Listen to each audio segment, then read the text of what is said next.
So in this series of videos, we're going to look at phrasal verbs. We're going to look at how important phrasal verbs are. We use phrasal verbs in English all the time and they help us to sound more natural. But the problem with learning phrasal verbs is there are many of them. They can be quite confusing to learn because they seem quite similar. And one phrasal verb could have many different meanings depending on the context. So we're going to look at some of the most common phrasal verbs and I'm going to show you the different meanings of each phrasal verb and show you the context for each phrasal verb and how we use them by giving you an example. The first example we're going to use is pick up. A pick up is an interesting phrasal verb because it has many different meanings. Firstly, the literal meaning, you could pick something up. So you could pick up a book or pick up a box, which means lift it off the floor in your arms. You could also pick up your friend, which means to meet your friend and take your friend somewhere. Very often we use pick up to mean meet someone in your car and take them in your car, but you could meet someone on foot and take them somewhere on foot as well. You could also have a pickup or drive a pickup or a pickup truck, which is a vehicle used for carrying big, heavy objects. If you say things are starting to pick up, it means things are starting to improve.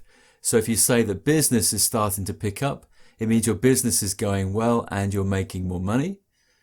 If you say that the weather is picking up, it means that the weather is getting better, the weather is improving. If you say your health is picking up, this means that you are starting to feel better, to feel healthier after feeling ill. However, if you pick up a disease or pick up an illness, this means that you become sick. If you're driving your car and you say the car starts to pick up speed, it means that the car starts to go faster. You can also pick up work. If you pick up work, this means you find a temporary job, a casual job, work for a short time, but this is not a permanent job. You can pick up a language, which means to learn a language in an informal way. So not by going to school or learning from a book or a website, but by living in the country where they speak the language you want to learn and just talking to the people, listening to people.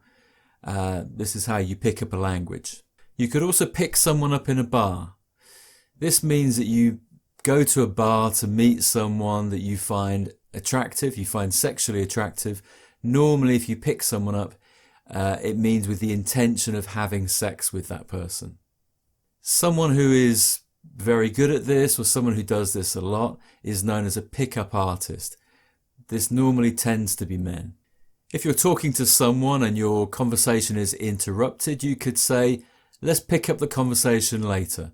This means let's carry on the conversation later. Let's continue the conversation later.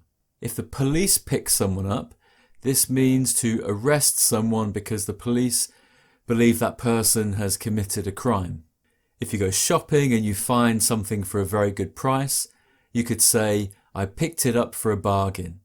And finally, if you go to a restaurant or a cafe with your friends and you offer to pay for everybody, you can say, I'm going to pick up the bill or I'm going to pick up the check. You can contact me through Facebook, Twitter or Google+.